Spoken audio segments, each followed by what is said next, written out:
இந்த வருஷத்துக்கு ஆண்டவர் வாக்கு கொடுத்தார், நான் உன்னிடத்தில் வந்து உன்னை ஆசீர்வதிப்பேன். I will come to you and I will bless you. அப்போது ஒரு வீட்டுக்குள்ளே இயேசு வந்து என்ன மாதிரி ஆசீர்வாதத்தை தருகிறார் என்று 1ஆம் தேதியிலே நம்ம தியானித்தோம், ஜெபித்தோம். நிறைய பேர் அதனால் ஆசீர்வதிக்கப்பட்டதை கண்கூடாக இன்றைக்கும் பார்க்க முடிகிறது. நான் தொடர்ந்து ஜெபித்த போது ஆண்டவர் சொன்னார், ஒரு குடும்பத்திற்கு தேவையான ஆசீர்வாதங்கள், ஒரு முழுமையான ஆசீர்வாதம் நான் என் பிள்ளைகளுக்கு கொடுக்க விரும்புகிறேன். அதை குறித்து ஜனங்களோடு பேசி அவர்களுக்காக ஜெபிக்க வேண்டும் என்று ஆண்டவர் பேசினார். அதனால தான் இந்த நாளிலே குடும்பங்களுக்காக நான் உங்களோடு தேவ செய்தியை கொண்டு வந்து உங்களுடைய குடும்பங்கள் ஆசீர்வதிக்கப்பட ஜெபிக்க போகிறேன். என்ன, குடும்பத்தில் பலவிதமான ஆசீர்வாதம் தேவையாக இருக்கிறது. எல்லாருமே குடும்ப சம்பந்தப்பட்டவங்க தான். இங்கே குடும்பம் இல்லாமல் யாருமே கிடையாது. எல்லாருமே குடும்பங்கள் உள்ளவர்கள் தான். உங்களுக்கு உங்களுடைய குடும்ப, கணவன், மனைவி, பெற்றோர், பிள்ளைகள் என்ற உறவுகள் உள்ள ஒரு குடும்பம் இருக்கிறது. ஒரு முழு குடும்பமும் ஆசீர்வதிக்கப்படும் போது தான் ஒரு முழுமையான சந்தோஷத்தை பார்க்க முடியும். அந்த ஆசீர்வாதத்தை ஒவ்வொரு குடும்பத்திற்கும் ஆண்டவர் கொடுக்க விரும்புகிறார். ஏனென்றால் இந்த குடும்பத்தை உருவாக்கினவர் கர்த்தர். ஆண்டவர் ஆதாம் ஏவாளை சிருஷ்டித்து ஏதேன் தோட்டத்திலே முதலாவது குடும்ப வாழ்க்கையை ஏற்படுத்தி வைக்கிறார். இது உலக வழக்கத்தின்படி நடக்கிற ஒரு சடங்கோ சம்பிரதாயமோ அல்ல. அது வானத்தை பூமி உண்டாக்கின தேவன் குடும்பத்தை உருவாக்கி ஆசீர்வதித்தார் என்று வேதத்திலே பார்க்கிறோம். அதனால தான் சாத்தானுக்கு பிடிக்காத ஒரு காரியம் இந்த குடும்ப சந்தோஷம். எப்படி இந்த குடும்ப சந்தோஷத்தை கெடுப்பது, எப்படி இந்த குடும்பத்தின் மகிழ்ச்சியை கெடுப்பது, எப்படி இந்த குடும்பத்தில் ஒரு மனதை கெடுப்பது, எப்படி இந்த குடும்பத்தை நரகமாக்குவது என்பதில் ரொம்ப கவனம் செலுத்துகிறான். என்னால் ஆண்டவர் எதை செய்தாலும் அதுக்கு எதிராக செயல்படுகிறவன் தான் பிசாசு என்கிற அந்த சாத்தான். ஆகவே ஆண்டவர் குடும்பத்தை உண்டாக்கி ஆசீர்வதித்து மகிழ பண்ணினதுனால அவனுடைய கோபமும் எரிச்சலும் ஆண்டவர் மேலே இருந்ததினால ஆண்டவரால் உண்டாக்கப்பட்ட குடும்பத்துக்கு விரோதமாக எழும்பி குடும்பத்தை அவன் பாழாக்குகிற காரியத்தை செய்கிறான். ஆகவே தான் ஆண்டவர் எனக்கு ஒரு 15-20 வருஷத்துக்கு முன்னாலேயே நான் 3 நாள் தனித்து காத்திருந்து ஜெபிக்க நானும் என் மனைவியும் ஒரு இடத்திற்கு சென்றோம். தனித்தனியாக என் மனைவி ஒரு பக்கம், நான் ஒரு பக்கம் ஜெபம் பண்ணி கொண்டிருந்தேன். கொஞ்சம் காத்திருந்து தேவ சமூகத்தில் ஜெபிக்க வேண்டும் என்பதற்கு.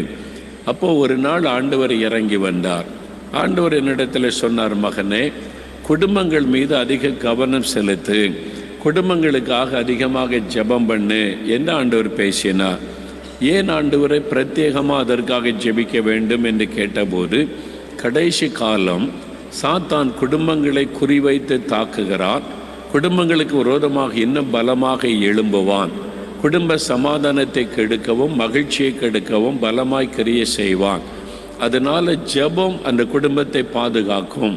உன்னுடைய ஜெபம் தேவை. குடும்பங்களுக்காக ஜெபிக்கணும், குடும்பங்களை ஜெபிக்க வைக்கணும் என்று ஆண்டவர் பேசினார்.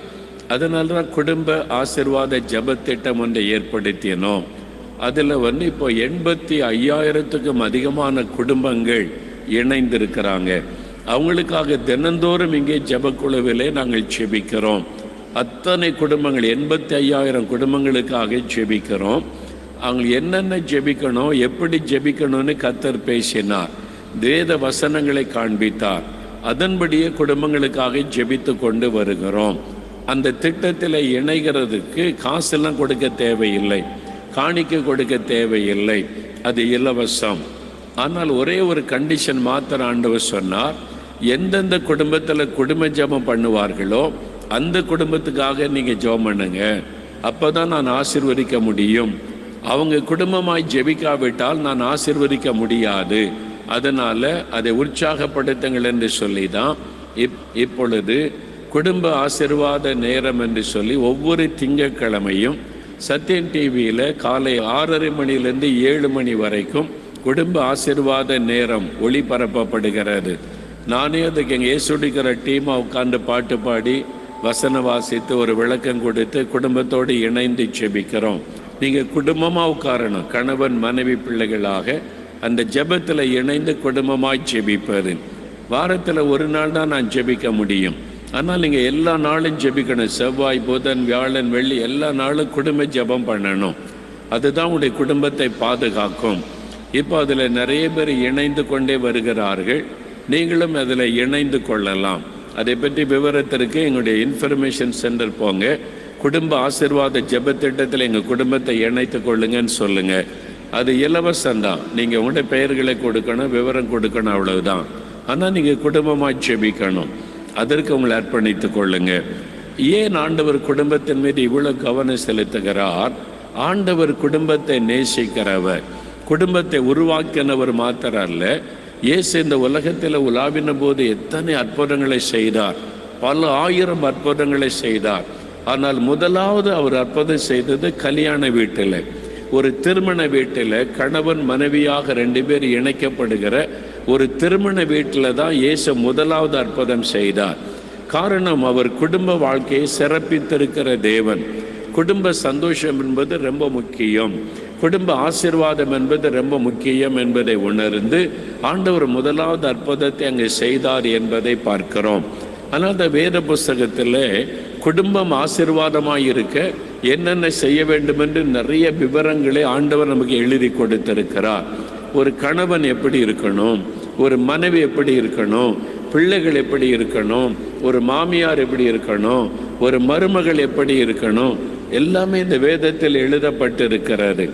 என்னால் ஆண்டவர் குடும்பத்தை குறித்து அக்கறை உள்ள ஒரு தேவன். உங்களுடைய குடும்பத்தை ஆண்டவர் நேசிக்கிறார். குடும்பத்தில் நிறைய இன்னைக்கு பிரச்சனைகள். சில குடும்பத்தில் சமாதானமே இல்லை. கணவன் மனைக்குள்ளே சமாதானம் இல்லை, பெற்றோர் பிள்ளைகளுக்குள்ளே சமாதானம் இல்லை. சமாதானத்தை கெடுக்கிறவன் பிசாசு. அவன் உள்ளே நுழைந்து சமாதானத்தை கெடுத்து விடுகிறான். ஒருவர் ரட்சிக்கப்படலைன்னா அடுத்தவங்களுக்கு பிரச்சனை. ஏன்னா அவனுக்கு ஆவிக்குரிய அனுபவமே விளங்காது. இந்த மாதிரி பிரச்சனை பல குடும்பங்களில். அப்போ எல்லாரும் ரட்சிக்கப்படணும் குடும்பத்தில், அது தேவை. சில குடும்பத்தில் கடன் பிரச்சனை. நீ கடன் பிரச்சனை இல்லாத மக்களை பார்ப்பது அரிதாயிருக்கிறது. கடன்காரங்க வீட்டு வாசலில் வந்து நிற்கிறாங்க. சம்பாதிக்கிற பணமெல்லாம் கடனுக்கே வட்டிக்கு போய் விடுகிறது. இது ஒரு பெரிய பிரச்சனை. அப்போ கடன் இல்லாத ஒரு வாழ்க்கை, ஆசீர்வாதமான வாழ்க்கை ஆண்டவர் கொடுக்க விரும்புகிறார். அதை அறிந்து கொள்ளணும். சில குடும்பத்தில் எப்பொழுது நோய் நொடிகள், வியாதி. ஒருத்தருக்கு வியாதி முடிஞ்சால் அடுத்தவங்களுக்கு, அடுத்தவங்களுக்கு வியாதி முடிந்தால் அடுத்தவங்களுக்கு. தினம் ஆஸ்பத்திரி, தினம் வியாதி, தினம் பண செலவு, இந்த மாதிரி ஒரு கஷ்டம். அப்போ இதிலேருந்து ஒரு விடுதலை வாங்கி ஒரு ஆரோக்கியமான குடும்பமாக, சமாதானமான குடும்பம், ஆரோக்கியமான குடும்பமாக இருக்கணும். அது ஒரு ஆசீர்வாதம். சில குடும்பத்தில் சாபம் அப்படியே தொடருகிறது. கேர்ட்ஸ், தலைமுறையான சாபம் தொடருகிறதுனால நிறைய பாதிப்புகளை பல குடும்பங்கள் சந்திக்கிறது. அந்த சாப கட்டுகள் அறுக்கப்பட்டாதான் ஆசீர்வாதத்தை பார்க்க முடியும். சில குடும்பத்தில் சந்ததி ஆசீர்வாதம் இல்லை, குழந்தை செல்வம் இல்லைன்ற ஒரு பிரச்சனை, இது ஒரு பிரச்சனை. இப்படியெல்லாம் பலவிதமான தேவைகள், பிரச்சனைகள் குடும்பத்தை நெருக்குகிறது.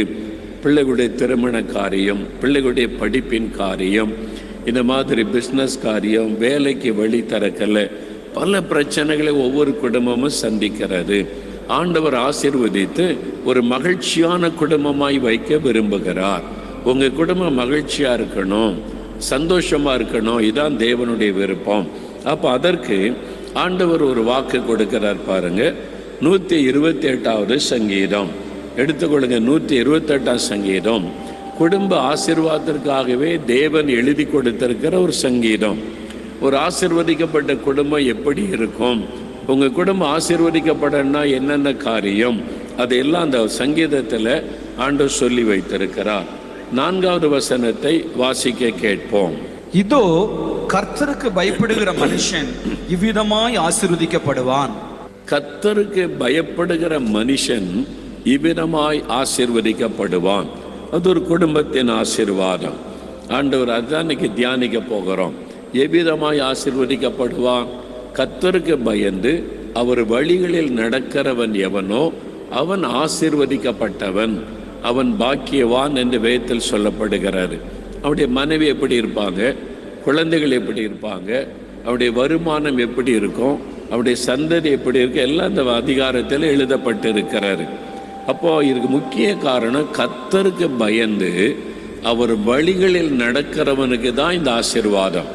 கர்த்தருக்கு பயந்து அவருடைய வழிகளில் கட்டளைகளின்படி நடக்கிறவர்களுக்கு இந்த ஆசீர்வாதத்தை ஆண்டவர் வாக்கு பண்ணி இருக்கிறார். அப்போ அதை நம்ம அறிந்து ஜெபிக்க வேண்டும். ஆண்டவர் கொடுக்கிற ஆசீர்வாதத்தில் ரொம்ப முக்கியமானது 122ஆம் சங்கீதம் 7வது வசனத்தை பாருங்க. உன் அலங்கத்துக்குள்ளே சமாதானமும் உன் அரண்மனைகளுக்குள்ளே சுகமும் இருப்பதாக.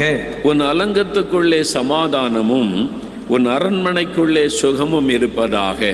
அதாவது ஆண்டவர் சொல்றார், உன் வீட்டுக்குள்ள 2 ஆசீர்வாதம் இருக்கணும், சமாதானமும் இருக்கணும், சுகமும் இருக்கணும். இந்த 2ம் பாதிக்கப்பட்டாலே குடும்பத்தில் சந்தோஷம் போய்விடும்.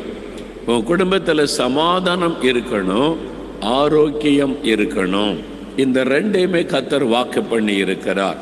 மெயினான 2 முக்கியமான காரியங்கள். இந்த ஆசீர்வாதம் நம்முடைய வாழ்க்கையில் இருக்குன்னா என்ன செய்யணும்? ஆண்டவர் எப்படிப்பட்ட ஆசீர்வாதத்தை வாக்கு பண்ணி இருக்கிறார்? ஆண்டவர் என்ன விரும்புகிறார் பார்த்தீங்கன்னா, முதலாவது 128ஆம் சங்கீதத்தில் 2வது வசனம் வாசிங்க. உன் கைகளின் பிரயாசத்தை நீ சாப்பிடுவாய், உனக்கு பாக்கியமும் நன்மையும் உண்டாயிருக்கும். உன் கையின் பிரயாசத்தை நீ சாப்பிடுவாய், உனக்கு பாக்கியமும் நன்மையும் உண்டாயிருக்கும். உங்க குடும்பத்தை பற்றி ஆண்டவர் சொல்றார், என் பிள்ளைகளே, உன்னுடைய கையின் பிரயாசத்தை நீ சாப்பிடுவாய். நீ உழைக்கிறல்ல, கையின் பிரயாசம். நீ நிலத்தில் உழைக்கிற விவசாயிகள் நிலத்தில் உழைக்கிறாங்க, அலுவலகத்தில் வேலை பார்க்குறவங்க ஆஃபீஸில் போய் உழைக்கிறாங்க, கம்ப்யூட்டரில் வேலை செய்கிறாங்க, டைப்ரைட்டிங் வேலை செய்கிறாங்க, எழுதுகிற வேலை செய்கிறாங்க. கை, இந்த கை நம்ம வேலைக்கு உதவி செய்கிறது. கையின் பிரயாசம், அந்த உழைப்பினுடைய பிரயாசம். நீங்கள் கையின் பிரயாசத்தை சாப்பிடுவீர்கள், பாக்கியமும் நன்மையும் உண்டாயிருக்கும் என்று ஆண்டவர் சொல்லுகிறார். அப்போ நீங்கள் உழைக்கிற உழைப்பினால் உண்டாகிற ஆசீர்வாதத்தை நீங்கள் சாப்பிட்டு மகிழ்ச்சியாக இருப்பீங்க என்று ஆண்டவர் சொல்லுகிறார். ஆனால் நிறைய பேருடைய வாழ்க்கையில் என்ன நடக்குது? கஷ்டப்பட்டு உழைச்சி மாதம் முழுவதும் கஷ்டப்பட்டு வேலை செய்து சம்பாதிச்ச பணத்தை கொண்டு வந்தால் பாதிக்கு மேலே வட்டிக்கே போகுது. இங்கே கடன், அங்கே கடன், இங்கே கடன், வட்டிக்கே போய்விடுகிறாரு. மீது கொஞ்சம் பணத்தை வச்சு மறுபடியும் கஷ்டம், மறுபடியும் கடன். இந்த மாதிரி கடன் பிரச்சனைக்குள்ளே சிக்கி தவிக்கிற குடும்பங்கள் இன்றைக்கி ஏராளம். கடன் இல்லாத குடும்பங்கள் வெகு சிலரைத்தான் பார்க்க முடிகிறது. எல்லாருக்கும் ஏதோ ஒரு விதத்தில் கடன். அதாவது கடன் இல்லாமல் வாழ முடியுமா? கடன் இல்லாமல் வாழ முடியும். ஆண்டவர் அப்படிப்பட்ட ஆசீர்வாதத்தை தர முடியும். நீங்கள் விசுவாசித்தால் அந்த ஆசீர்வாதத்தை தருவார். அல்லேலூயா. ஆமாம். உபாகமம் 28ஆம் அதிகாரம் 12ஆம் வசனத்தில் ஆண்டவர் சொல்லுகிறார், நீயோ கடன் வாங்குவதில்லை, அநேகம் ஜாதிகளுக்கு கடன் கொடுப்பாய். இது ஒரு வாக்கு தத்துவம். ஆண்டவர் கட்டளையாக சொல்லவில்லை. கட்டளையாக சொல்ல, கடன் வாங்கக்கூடாது அப்படின்னு கட்டளை சொல்லலை. நீ கடன் வாங்க மாட்டாய், நீ கடன் கொடுப்பாய். இது ஒரு வாக்கு தத்துவ ஆசீர்வாதம். நீங்கள் அதை விசுவாசத்தை ஜெபிச்சிங்கன்னா நீங்கள் கடன் கொடுக்கிறவர்களாக மாறிடுவீங்க, கடன் வாங்குறவங்களா இருக்க மாட்டீங்க. அல்லேலூயா சொல்லுங்க. அப்போ இதற்கு நம்ம பல காரணம் சொல்லுகிறோம். வாங்குகிற சம்பளம் போதலை, எங்களுக்கு கிடைக்கிற வருமானம் பத்தலை, அதனால் கடன் ஆகிவிட்டோம். பல காரணங்கள் சொல்கிறாங்க. பண பிரச்சனை நிறைய குடும்பத்தில். அப்போ அது உண்மைதானா அப்படின்னு அறிஞ்சால் நான் பலர்கிட்ட கேட்பேன், எவ்வளோ சேலரி வாங்குறீங்க, போதுமா உங்களுக்கு, நீங்கள் எப்படி வாழ்கிறீங்க? பலர்கிட்ட கேட்பேன், பிஸ்னஸ் பண்ணாலும் எப்படி இருக்கிறீங்க, வரவு செலவுகள்லாம் சரியாக இருக்குதா அப்படின்னு. சிலர் உற்சாகமாக கர்த்தருங்களை நல்லா ஆசீர்வதிக்கிறார் பிரதர் சொல்லுவாங்க. சிலர் ஏதோ வாழ்க்கை போகுது அப்படின்ற மாதிரி சொல்லுவாங்க. நான் இயேசுடிக்கா ஊழியத்தில் 400 பேர் முழு நேரமாக இருக்காங்கல்ல ஊழியத்தில், எல்லாருக்குமே சேலரி கொடுக்கப்படுகிறார். கொஞ்சம் சேலரி தான் கொடுக்கப்படுகிறார். வெளியில் கொடுக்குற மாதிரி ஊழியத்தில் கொடுக்க முடியாதில்ல, அதனால் கொஞ்சமாக சேலரி. ஆனால் அவங்களுக்கு போதுமான அளவுக்கு, வாழ்க்கைக்கு போதுமான அளவுக்கு சேலரி கொடுக்கப்படுகிறார். அப்போ இவங்களுக்கு போதுமா, இவங்களுடைய காரியத்தை அறியணும்னு ஒரு நாள் ஒரு தம்பிக்கிட்ட பேசினேன். அவருக்கு திருமணமாகி மனைவி இருக்கிறாங்க, பிள்ளைகள் இருக்கிறாங்க. அவங்க 2 பேருமே ஊழியத்தில் இருக்காங்க. கணவன் மனைவி 2 பேருமே ஊழியத்தில் இருக்காங்க. அப்போ 2 பேருக்குமே சம்பளம் கிடைக்கிறது. நான் கேட்டேன், எப்படி நீங்கள் உங்களுடைய வாழ்க்கை எப்படி போகுது? 2 பேரும் ஊழியத்தில் இருக்கிறீங்க, உங்களுக்கு பணக்காரி எப்படி போகுது? செலவுக்கெல்லாம் போதுமானதாக இருக்குதா அப்படின்னு கேட்டபோது சொன்னாங்க, ஏதோ கஷ்டப்பட்டு போகுது வாழ்க்கை, கொஞ்சம் கடனெல்லாம் இருக்குது, கடன் பிரச்சனை வேறு இருக்குது, ஒவ்வொரு மாதமும் கஷ்டப்பட்டு வாழ்க்கை கடந்து போகுது என்பதாக கொஞ்சம் வருத்தத்தோடு சொன்னார்கள்.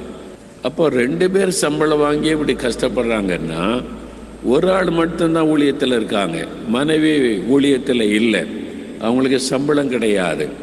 அவங்க வீட்டில் குழந்தைகளை கவனிக்கிறாங்க, குழந்தைகளை வளர்க்குற பொறுப்பை எடுத்து, அதனால் ஊழியத்தில் இனிமேல் இருக்க முடியாது, கணவர் ஊழியம் செய்யட்டுன்னு குடும்பத்தை கவனிக்கிறாங்க. ஒரு சம்பளம் தானே வரும், அவங்க எப்படி இருப்பாங்கன்னு சொல்லி கேட்டேன். உங்கள் வீட்டில் ஒரு சம்பளம் தானே? ஆமாம், கர்த்தர் என்ன மட்டும் ஊழியத்தில் வச்சுருக்காரு, மனைவி குழந்தைகளை கவனிச்சிக்கிறதுனால வர முடியலன்னு சொல்லி. நீங்கள் ஒரு ஆள் தான் சம்பளம் வாங்குறீங்க, உங்கள் வாழ்க்கை எப்படி போகுது? நீங்கள் சாப்பாடு, பிள்ளைகளை படிக்க வைக்கிறது, எல்லா காரியமும்.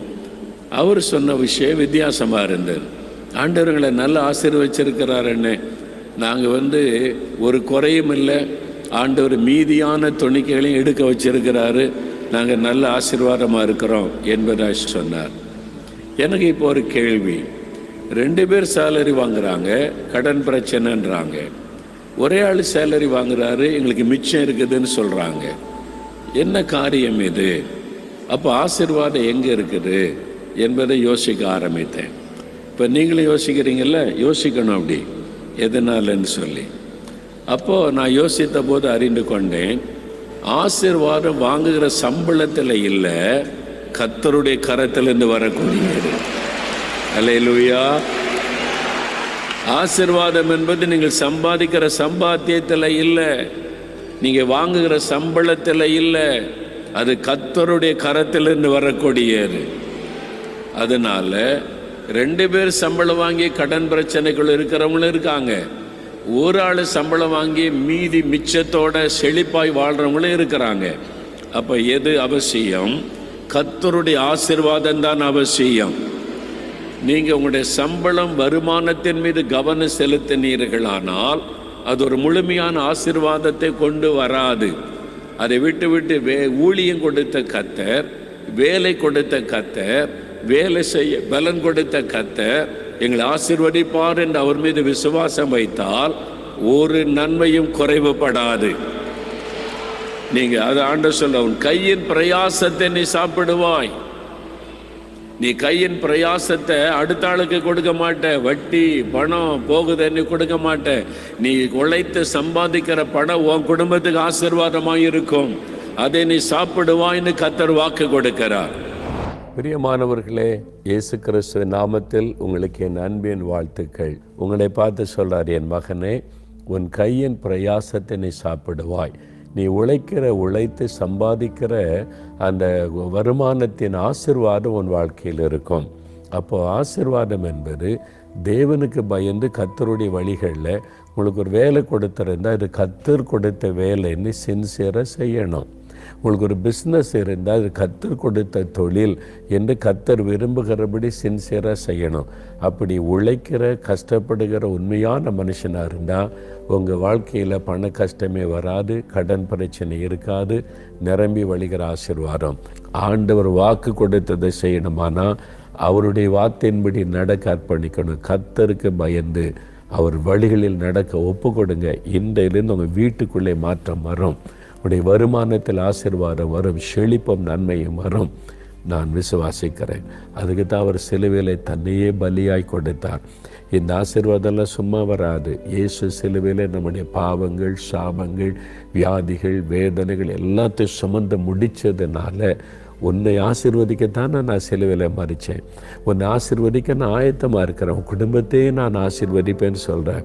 ஆனால் நீ ஒப்பு கொடுக்கணும்ல, நீ உன் காரியத்தை செய்யணும்ல, நீ ஒன்று அர்ப்பணிக்கணும்ல, என் வழியில் நடக்கணும்னு கேட்குறார். ஒப்பு கொடுக்குறீங்களா?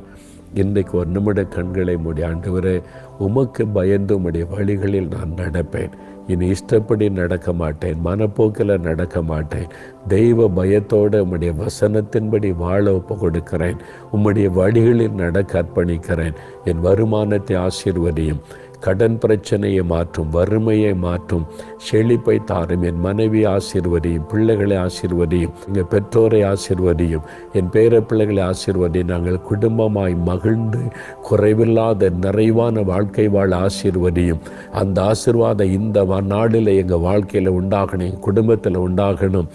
ஜெபிங்க, அப்படியே சொல்லி ஜெபிங்க. தகப்பனே, யார் யார் கர்த்தருக்கு பயந்து உம்முடைய வழிகளில் நடக்க தங்களை அர்ப்பணித்து ஜெபிக்கிறார்களோ, இந்த மகனுக்காக, இந்த மகளுக்காக, இந்த சிறு பிள்ளைகளுக்காக, இந்த பெற்றோருக்காக, இந்த குடும்பத்துக்காக ஜெபிக்கிறேன்.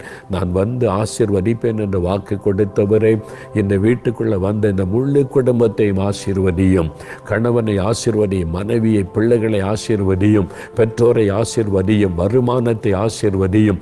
இனி கடன் பிரச்சனை இருக்கக்கூடாது, செழிப்பும் நன்மையும் உண்டாகணும். வறுமை இருக்கக்கூடாது, பண பிரச்சனை இருக்கக்கூடாது. இயேசுவின் நாமத்தில் வீண் செலவுகள் வரக்கூடாது, ஆஸ்பத்திரி செலவு வரக்கூடாது, வீணான கடன் சிக்கல்கள் வரக்கூடாது. செழிப்பும் நன்மையும் உண்டாகட்டும். வியாதிகள் வரக்கூடாது, பலவீனங்கள் தாக்கக்கூடாது. நீங்கள் பாதுகாத்து அவங்களை நோயற்ற ஒரு ஆசீர்வாதமான ஆரோக்கியமான வாழ்க்கையை தாரும், சமாதானமுள்ள வாழ்க்கையை தாரும். குடும்பத்தில் சமாதானம், ஆசீர்வாதம் நிரம்பி வழியட்டும். உன் சந்ததியை பெருக பண்ணுவேன் என்ற ஆசீர்வாதம் உண்டாகட்டும்.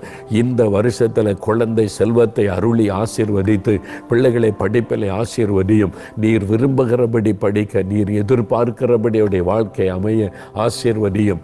ஒவ்வொருவருடைய வாழ்க்கையிலும் சமாதானமும் சந்தோஷமும் செழிப்பும் ஆரோக்கியமும் நன்மையும் உண்டாயிருக்கட்டும். இன்று முதல் இயேசுவின் நாமத்தில் மாற்றம் வரட்டும்.